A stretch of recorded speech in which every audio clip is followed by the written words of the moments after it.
Alexander of Macedon died at just 32 years old, leaving behind the largest contiguous empire the ancient world had ever seen.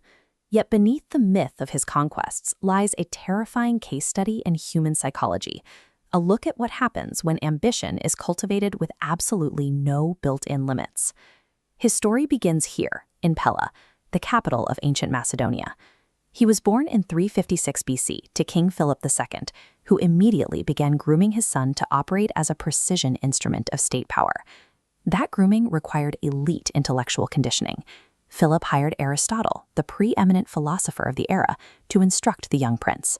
Alexander was fed a rigorous daily diet of logic, religion, and philosophy, layered directly on top of ruthless training in close combat and military tactics.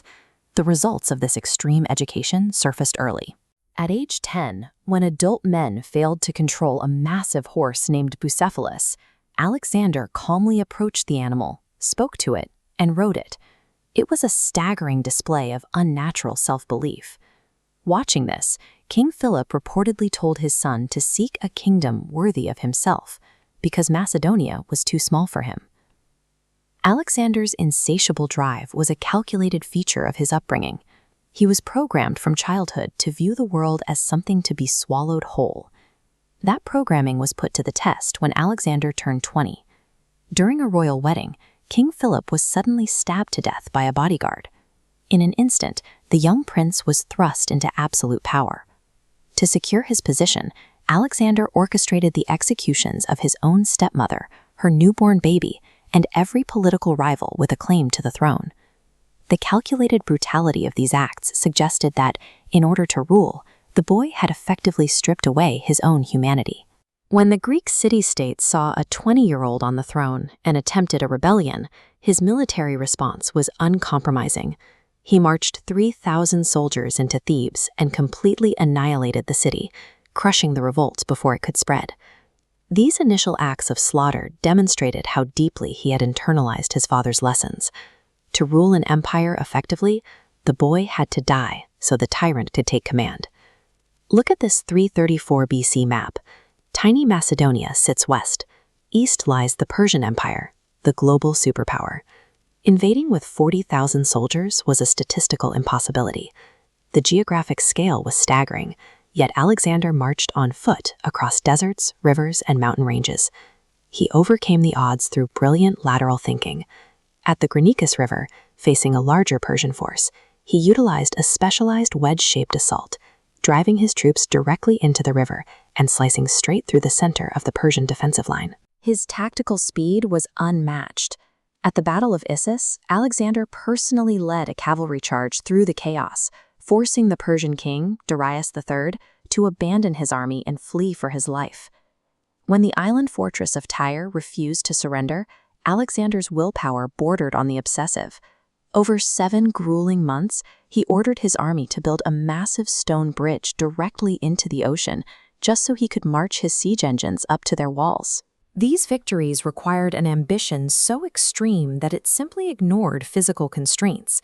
When reality presented an insurmountable obstacle, Alexander forced reality to bend.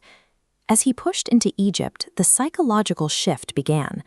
The Egyptians welcomed him as a liberator, crowned him pharaoh, and treated him as a living deity. Alexander readily accepted the title of the Son of God. Here, he founded the city of Alexandria.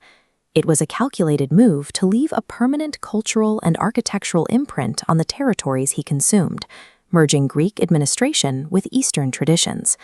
His military zenith arrived at Gaugamela. Facing Darius again, this time against an army some historians estimate at 1 million men, complete with chariots and elephants, Alexander baited the massive force into calculated gaps in his infantry, dismantling the Persian superpower from the inside out. He marched on Persepolis, the crown jewel of the Persian Empire, capturing its staggering wealth before looting the city and burning it to the ground. With the destruction of Persepolis, the original objective was complete. The Persian Empire had fallen. But the fatal flaw in Alexander's psychological engineering was finally exposed. His ambition was a bottomless void. He refused to stop marching. Driven by that compulsion, he pushed his army thousands of miles further east, deep into the Punjab region of India. There, they encountered brutal, terrifying resistance from King Porus. They clashed at the Battle of the Hydaspes. While Alexander ultimately secured a tactical victory through complex maneuvering, the fighting left his forces physically decimated and utterly exhausted. The breaking point had finally arrived.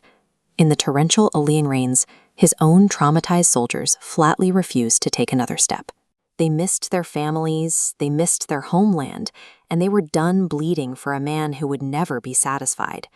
The greatest conqueror in human history was finally halted, not by a superior tactical force, but by the unavoidable physical and emotional limits of his own men. Forced to turn back, Alexander settled in Babylon, where a deep paranoia took root. He began systematically executing his own trusted generals, accusing them of corruption and disloyalty. He aggressively adopted Persian customs, wearing their traditional clothing and forcing his officers into mass marriages with Persian noblewomen. This cultural shift completely alienated his core Macedonian loyalists, leaving him politically and emotionally isolated. Plagued by the grief of losing his closest friend and turning to heavy daily drinking, his body gave out. In June of 323 BC, following a sudden, severe fever, Alexander died in his bed. He was exactly 32 years old. By violently forcing the cultures of the East and West into a single, cohesive trade and administrative network, Alexander altered the course of human history. Yet his life remains a definitive cautionary tale. A mind engineered purely for conquest will inevitably consume itself the moment it runs out of world to conquer.